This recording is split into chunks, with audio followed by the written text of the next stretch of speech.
Hi, I'm Lori. And I'm Kevin, and this is No Longer Ashamed. We are survivors of childhood sexual abuse. And we're here to share with you that if you're a survivor, you don't have to be alone. Our logo is a salamander, and the reason is a fire salamander can survive a fire, and you have survived a fire.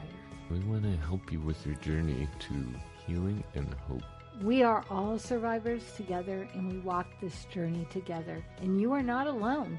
By telling our stories, we are hoping that you will have the courage to share your stories as well and find your voice. Because stories are so important, and for so long I know that I wouldn't tell my story, but when I finally shared my story, that's when I got my freedom. And this is our journey and your journey to healing and hope. So come with us. I'm really happy to introduce my friend Ceanne. I've known her for several years. We met at church, and then we've recently reconnected over doing some projects together. But there was something that I didn't know about her, and she sent me an audio of some healing work that she had done. Somebody kind of shared her story for her, and I recognized again that she's one of us. She's a survivor. And so I invited her, and as we recognize people who are survivors, it often sets them up for domestic violence and different kind of things in their life. So we're anxious to hear your story and also about the healing program that you went through. So welcome, Ceanne. Absolutely. Thank you so much, Lori and Kevin. Glad to be here. So excited. Like we were talking about the other day, your stories have so many elements. So I'm just going to start sharing kind of like my origin story and kind of go from there. I don't know where it's going to lead into. So my parents, I'm from Northern California, Davis, California. And my parents met in high school. They were high school sweethearts. They both went to the University of Davis, graduated. So I was like a baby of that. Nice. And, my dad was like preaching Jesus on the streets. And then as soon as he graduated, which he graduated like either first or fourth in his engineering class, I can't remember. He had so much pressure from college from his parents that he turned into starting to do drugs and alcohol and hopping freight trains. And he ended up basically deciding to, back in the day, this is like 70s, it was called the bum, the homeless person, they called the bum. So he was choosing to just be on the streets, hop freight trains, do drugs, a lot of acid and different, whatever he could get, instead of wanting to be a dad and going to, get a really good job that he could have qualified for. And at 3 years old, he ended up leaving my mom and I have memories of him, like me, like being on the ground, crying in a puddle, begging him to stay, and him driving off in his little Toyota car to pursue the freedom. And so that's kind of like one of my first memories that I have from, I actually do remember that. And I know that today I'm still searching for that. He was emotionally unavailable and still having that heart wound, that daddy wound, where trying to constantly filling that, constantly wanting to have a daddy to like hold me and have, wrap his arms around me and say, it's okay, baby. It's okay, Cece. That was my nickname back then. But as my parents divorced and my dad moved to Alaska and was working on the pipeline, my mom ended up marrying somebody else, also a Davis graduate who had gone to veterinary school, and he turned out to be a monster. And, I'm not going to go into a lot of details because I have a lot of repressed memories about the stuff, which with the repressed memories, it's like, there's a lot of doubt. Like, did that happen? I can feel it in my body and I know it happened. But then the next moment you're like, no, that didn't happen. That couldn't have happened. And you go into denial. So I do have this memory. One of the first memories, I was 6 and he loved to swim. He loved to like take me to the pool and I'd like climb up on his shoulders and I'd dive off his shoulders. And so we lived out in the country and he's like, okay, let's go. It's like really hot. Let's take a walk and we're going to go swimming. So it was like really agricultural. And we walk to this place, it's like cow farm, and they have like a water tank. You like climb up the ladder and it's like a long ladder up. And then on the inside of the tank, there's like a ladder down. And then we jump off the ladder. Well, the water's over my head and I can't reach the ladder. And so we're swimming and we're having fun. And then it comes time to leave. And it's like, okay, I'm leaving now. Bye.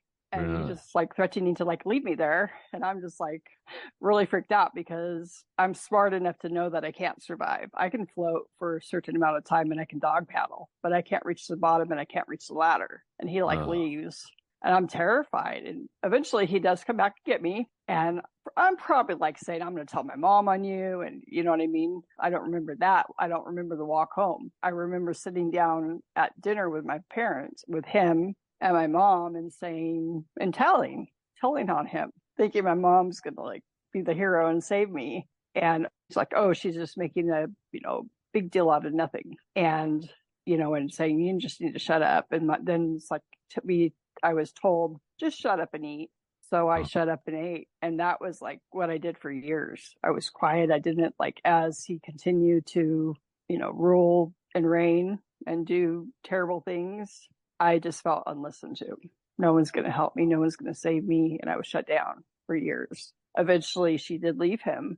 And so that stopped. But I think like for years, we moved a lot and I couldn't trust. It's just like I tried to call out for help, but nobody was helping me, was the message I was got as a child. And later on, growing up, after going through high school and stuff, I just continued to seek out unemotional men that were like my dad, alcoholics, like my stepdad, abusive, because I think that's all I knew. yeah. Well, and it was almost like your mother was reinforcing it by just saying, she's just wants attention, just get over it. Yeah. She's not. I don't think I think my mom was like, I don't put a lot of blame on my mom. I think she was young and naive. Mm-hmm. And I don't think her reaction was intentional. She probably didn't know what to do and just bought into his story more than likely. Or he maybe threatened her at times too, and she may have been fearful. I think that could be true. I actually remember hearing I remember him threatening me, and I don't remember the exact threat, but it's just like, I'm going to do like I do to your mom, some type of threat like that. And so I'm not really sure. It's just like so many memories that I don't remember. So many things that I'm not clear about, but Were you the only child? Yes. Yep. I'm the only child on this side of my family, on my dad's side of my family. He did remarry, and I do have a sister and a brother. And my dad, actually, I started going to my dad's house in Alaska when I was about 11. And he introduced me to a lot of fun in Alaska, got me into Seattle, introduced me to a lot of fun things, a lot of fun adventures. And later on, he did get clean and sober. And, he was a wonderful grandpa and to my kids. And we had a great relationship, and also to my little brother and to my sister's children. But we lost him, I think, in like 2009, 2010, something like that.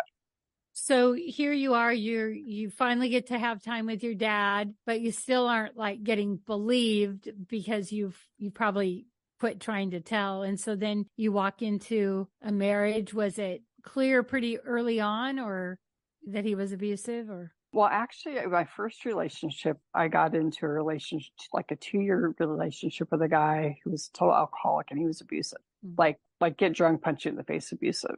And it took me quite a while to leave that because, they make promises. And I was young. I mean, we were both really young. Oh, I won't do that again. And I remember like him, we went out and we were living in Portland.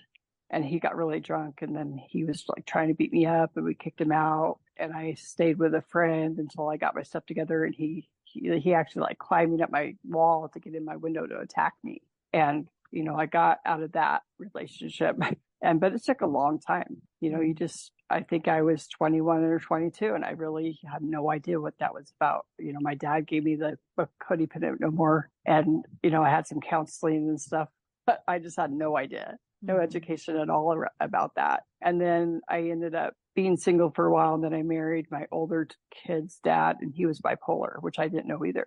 Oh. And we were kind of pushed into marriage out of religion. His mom was like, you guys can't live together, so you guys need to get married. And I had 2 wonderful kids by him, but he was in and out of the mental hospital. And I was really brave. I didn't want to have my kids be a part of that. He would, threaten to kill himself. And he was just kind of pretty much crazy. And actually 2 years ago, he actually did commit suicide, which is really, really sad for my kids. And, it's like you try to hide this from your kids. You don't want to tell your kids that your dad's sick and that's why he's not around, he's not healthy for you. But they experienced it for themselves eventually. And yeah, the sad thing is that he did what he was promising to do for a lot of years. Yeah. But it sounds like you said you were brave and you kind of did what you needed to do. What do you think gave you the strength and the courage to do that? At that time, it was definitely God. I sat down with my pastor and he asked me these magic words. It's like, if 20 years down the road, if you're still with him and he still hasn't changed, what are you going to feel? That's a good pastor. Yeah. And I was living in Kent, Washington at the time. And, it's just like, and that week I filed divorce papers and I was nice enough to give him a lot of custody privileges and he didn't take them. Oh. I mean, that was like God sent that, his mom would take the boys and then he'd visit them. But I was so nice and lenient, but he wasn't a safe person at that time for my kids. So I'm really blessed that God protected him. Mm. But so this audio, this thing that I heard, Wounded Warrior, was it called? Wake Up Warrior. Wake Up Warrior. What can you tell us how you found that or what brought that about? Yeah, well, let me just go back to when I met you. I was with another guy that was. Everyone uses the word narcissistic, right? But I really think it was like covert narcissistic. And so it was like coming out of that, I married him twice and divorced him twice. Oh, wow. And they're so convincing. Yes. They're so convincing. And so like in my first my first two relationships, I was prepared. Like they'd get drunk and fists would fly or threats would fly. And I would usually leave. I would like grab my kids and take off. Because, I wasn't safe, but with going this like other type of abuse, it's underhanded, it's an accident, and you never see it coming. You piss them off and they start resenting you. They're like just boiling over. And then all of a sudden you're attacked out of the blue. And so I was in that relationship for probably about 20 years and I moved to California. I actually packed my car in the middle of the night, left without him knowing. He went to work at Boeing and I took off to California. And so, leaving that and knowing that I was broken. It's like I had been in every relationship that I mostly have been in was toxic of some sort. And when I came to California, I saw like a counselor for a year and a half. And that helped me. It was helpful. A lot of healing through that. And then I just, I met another guy and that was toxic. And I'm like, I can't do this anymore. So I was kind of hit bottom and then COVID happened and everything was like closed down. And one of my friends was telling me about this program called Wake Up Warrior that teaches you how to stop lying to yourself. Basically, a lot of times we don't even know when we're lying to ourselves. We're in denial. I could tell you something and I think it's true, but really I'm lying to myself. And it's like when I'm lying to myself, I don't have value in myself. I don't trust myself. I don't hang out with people that value me and they don't trust me or I can't trust them. And so, I was invited into this program and he teaches you the program basically teaches you through like an app. It's kind of like a journaling system. First of all, he tells you like to through finding yourself, stop lying to yourself and, start finding the truth of who you are. And it's part of the process that's called stacking, which is like journaling, but going into a rage stack, which what he calls like a rage stack where you're not, a lot of people like are afraid to like face the dark, face the black, the crap that weighs you down. They're afraid to get angry. They're afraid to rage. They're afraid to talk about the abuse. So you put it all down on paper. And it can go as deep as I hate you. I can't stand that. I hate that you took jalapenos and put them on your hands and then you rubbed my eyes with it and you said it was an accident. Just going on in rage and letting it all out. It's like comparable to like hitting a punching bag. Yeah. And through this process of spending time, like of what we call doing the work, it's like intensive journaling, intensive personal development work. Partnering, for me, it was partnering with God. It's like everybody has like their higher power. For me, it's God, Jesus, and bringing that into like a forgiveness process of and just journaling and letting it go, letting the resentment, letting all the emotions, all the triggers, everything go. And so it took a long time, like a couple of years. It is a process. And yeah. When you're talking about lying to yourself, is that those voices that, you've been told all your life, all those people have told you, whatever your parents or whoever was abusing you was telling you, those are the voices, the tapes that we hear, and those are the lies that we have to overcome.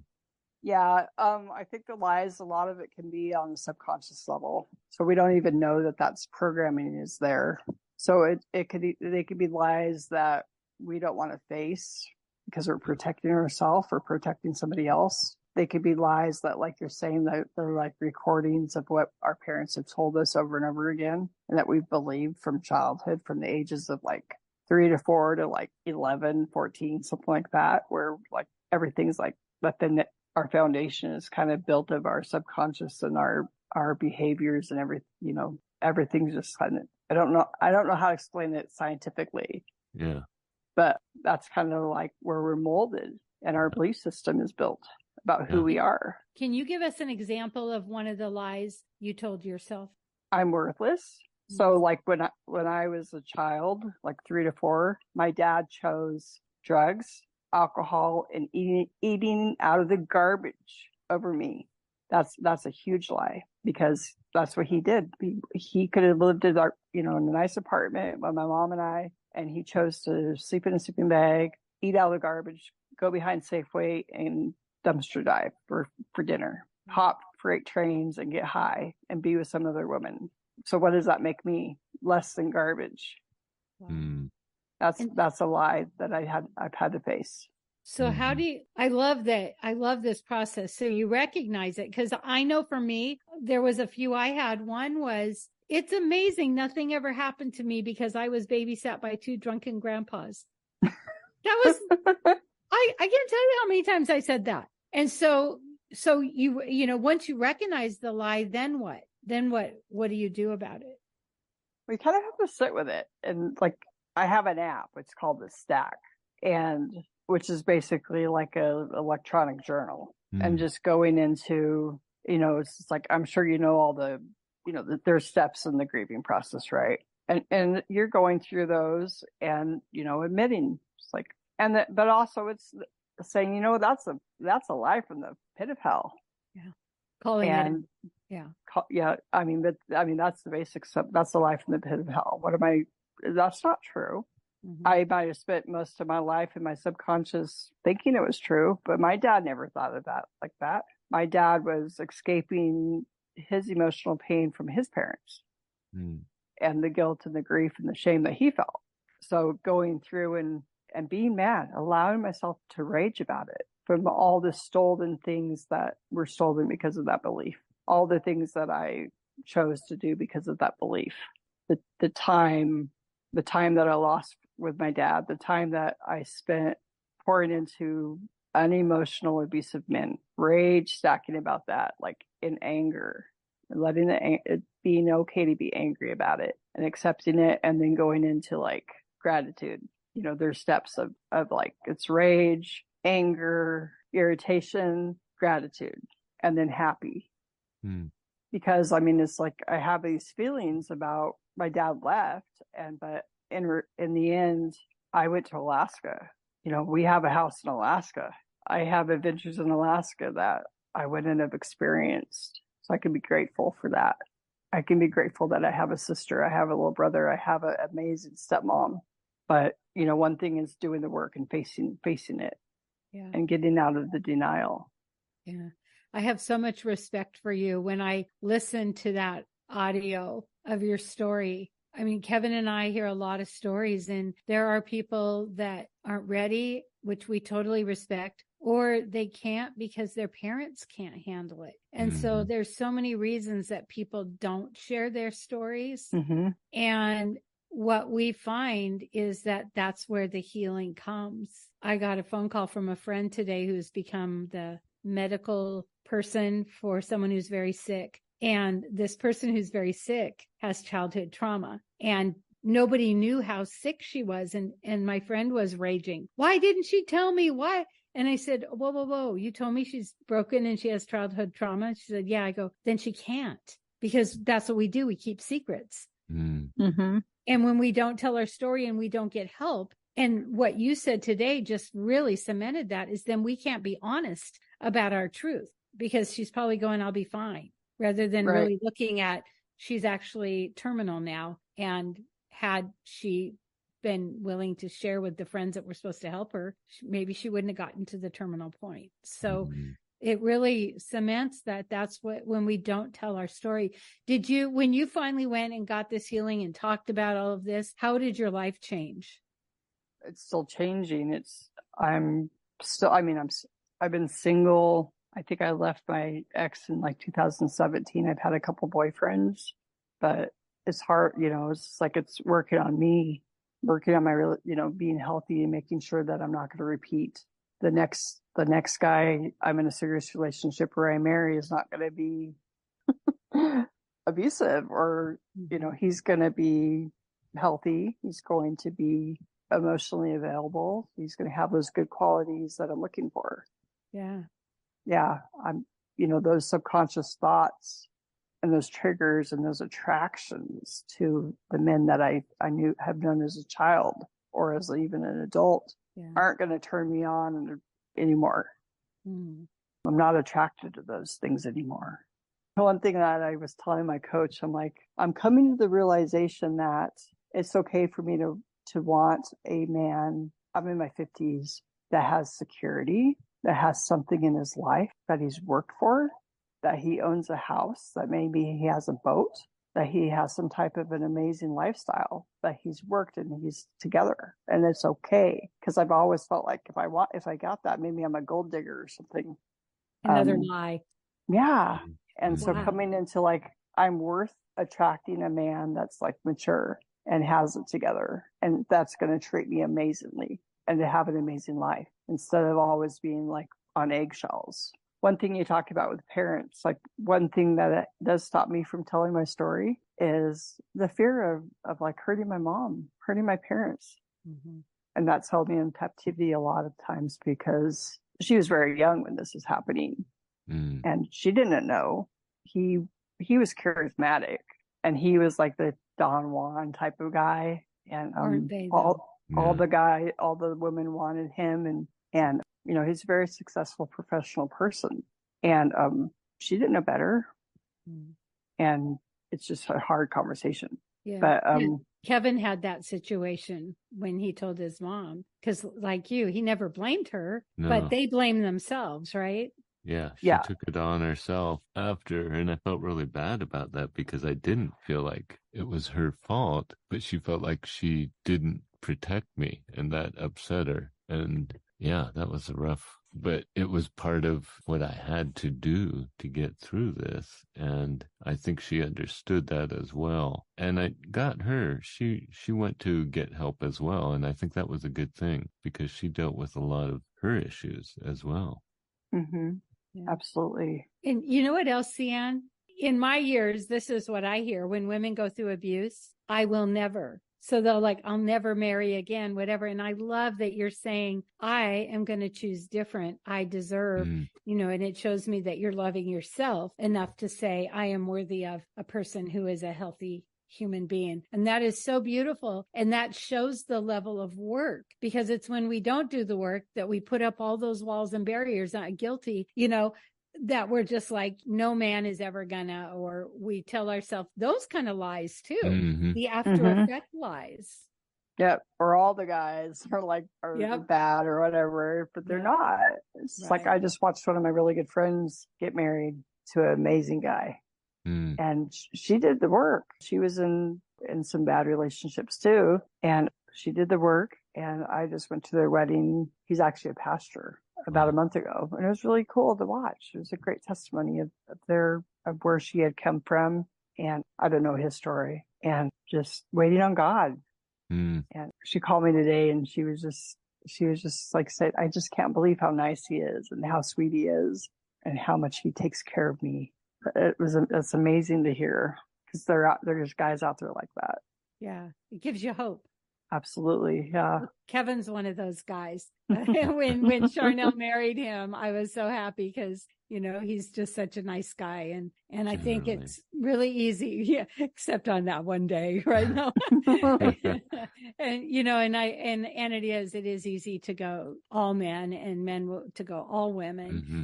And that, I just love that doing the work can make such a big difference, but it doesn't mean it's easy.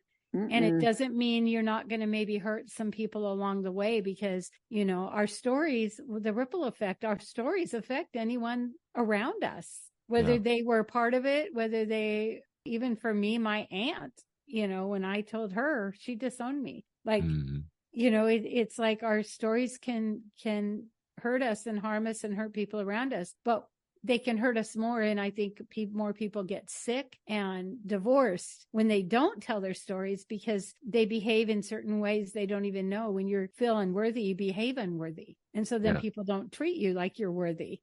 When you're still when you're still living those lies, those tapes in your head. And part of it is it takes us so long to tell our story because we're so busy protecting those we're afraid are going to be affected by telling our story. Mm-hmm. But frankly, it's not our fault. We take this responsibility on, but in reality, our responsibility is to get healthy so we can have healthy relationships and help others.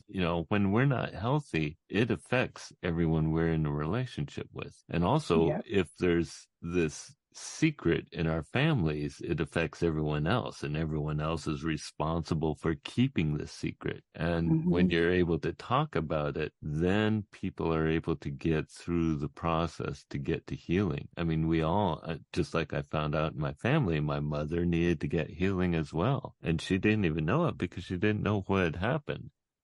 So by bottling it up, we're preventing anyone else from getting their healing too. Going through the process. Yeah. There's this book that I read, and actually I haven't finished because it's really heavy. It's called The Body Keeps the Score. Oh, yeah. We both read that several times. And very it's important book. So very true. Important book. Yes. Yeah. And that's how we get sick. Yeah. It's like not talking about it, hiding. Like I remember one of the things that when I was going through the childhood trauma, I was probably like in second or third grade, and I remember going to the doctor because I had ulcers in my stomach. I had really bad stomach aches, and it's like I had all the tests. Nobody knew what was going on. They never really figured it out, but it was stress. Yeah. And it's just like, it's just like the words, just eat. It's like I've had issues with food issues, body issues, and that's all in your stomach. Yeah. Like I hold the stress there in my gut, in my stomach. And I went through some counseling quite a few years ago. It was like a sozo type of healing stuff. And as we were going through, like looking back at memories with Jesus, I could feel it's like we were going through the memories and my body remembered. Like I could actually remember the traumatic experiences in my body still. It was crazy. Yeah.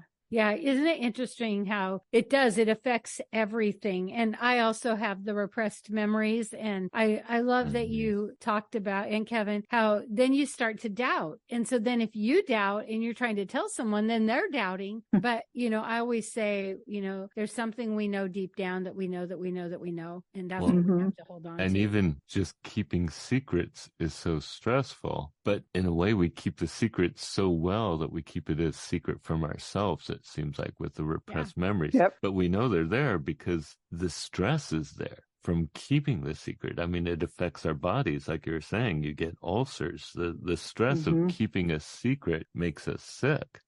Yep. That's the lie. That's right. That's the lie that we learn to uncover in Wake Up Warrior. That we have to keep it a secret. The secrets and the learning to live by a code where you're not keeping those secrets. Wow. And you're learning to tell yourself and accept it for yourself. Yeah. Because the secret's the lie. Mm-hmm. that we tell ourselves and we believe to keep us feeling safe. Yeah. Well, even like when we talked with Julie, who was sex trafficked, he told her, I'll kill your kids. And most likely he wouldn't have, because he would have got caught. But she believed him because of all that she had seen him do. And so that's such a burden to carry when you think, oh my gosh, for me to get free, for me to, get help, I have to tell this secret that may end up hurting my family. So it's so convoluted and so messed up. And they're brilliant. And when I think of the person that I met with you, so charismatic, and that was my situation. I had a brief, short second marriage, and nobody had a clue what was going on until one of my friends showed up one night when he was raging drunk, and she was in shock. She's like, we all thought he was just a teddy bear. Mm-hmm. Yeah, that was living a lie. That relationship is definitely living a lie. Yeah. Yeah. And then we beat ourselves up. Yeah. I was believing a lie. Mm-hmm. Yeah. Total facade. Yeah.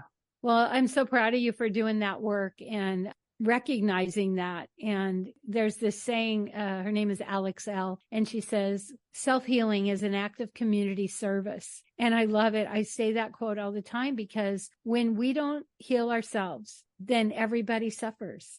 Mm-hmm. And we suffer, but everyone around us suffers. And then, like when we do tell, it's going to hurt people, and you may lose family members. You may have things happen, but the freedom you get is better than that. Mm-hmm. Absolutely. And I love Kevin's point of it gives somebody else an opportunity to get the help. One of the things that, like, you didn't have siblings, but often people think they're the only one. Mm-hmm. And then 26 years later, when they finally tell their story, there were lots, but they kept that story because they thought they were the only one, and they never thought for a minute anybody else was getting hurt. Because if they did, that probably would have given them the courage. Yeah, my sister got to be more so with our dad, and so she definitely has stories too from that, growing up in that dysfunction that I didn't experience through him. Yeah, but so we've spent like a lot of time during COVID, just like sharing memories and talking about things and working on that stuff too, which is a really sacred time with her. Awesome. Yeah. That's how you break the cycle, is to share it and to kind of go over the memories, and then you can learn how to stop that cycle. Mm-hmm. Stop being a part of that process, and be in the process that gets you to healing. Yeah. Well, Ceanne, thank you so much for sharing your story. If someone wants to reach out to you, well, number one, they might want to know about the program you did. But number two, she just launched her podcast called The Big Money Influencer. And I'm so proud of her. And if people want to reach out to you, what's a good way for them to reach you? You can reach me at Ceanne at Dunford, Ceanne at Dunford. Youfunnels.com. Yeah. Ceanne at doneforyoufunnels.com. Yeah. She also does ClickFunnels, is how we reconnected, because that's the way I'm planning on marketing. And so when I saw that she did ClickFunnels, I reached out, and then we've just had this great time doing business. And then she sends me this video, and I find out we even have more connection. And, I just have to say, when I asked her if she would be on, she said, I'm terrified, but I will. And I admire that. And I also, when people aren't ready, that's okay too. We never, ever judge, but thank you for being willing to share, because this is the answer to somebody's prayer. Absolutely. Yes.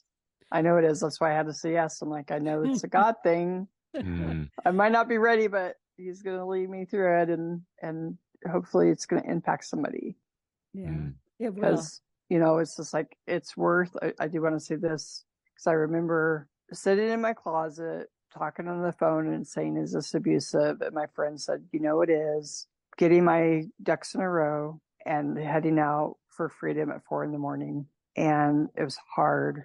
My kids are older, but one of my kids was like 15 or 16. He didn't want to leave his dad. He wanted to stay with him. I got to let him choose that. And it was hard. But that night I got freedom.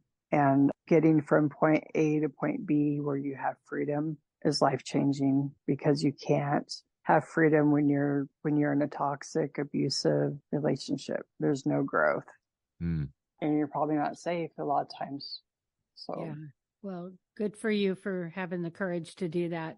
I know it's hard because I had to do it too. And I was only married for less than a year. So I can't imagine 20 years. Look at Kevin, looks all heavenly with the rays. We the always, sun's shining through the window. I know. We always close in prayer. So feel free to join in and thank you so much. Thank you. Absolutely. Yes.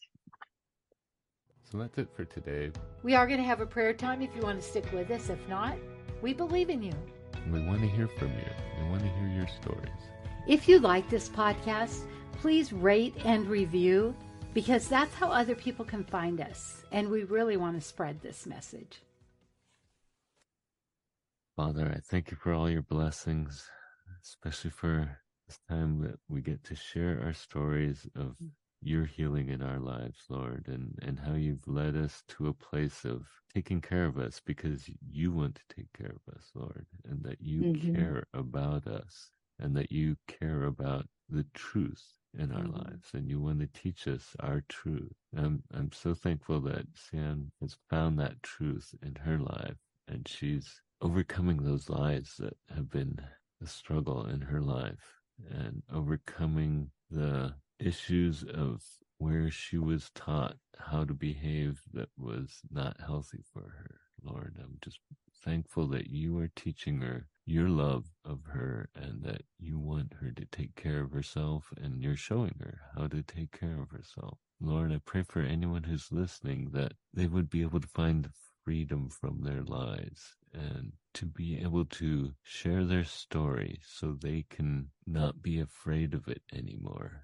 and to live the life that you want to lead them to, Lord. Not the lies that they've been taught, but the truth in you, the truth in your love of them, how much you care about them and how much they matter to you. And I just thank you for Ceanne's purpose right now to help those who have been through it. And I just pray that you would continue to guide her. In your name I pray. Amen.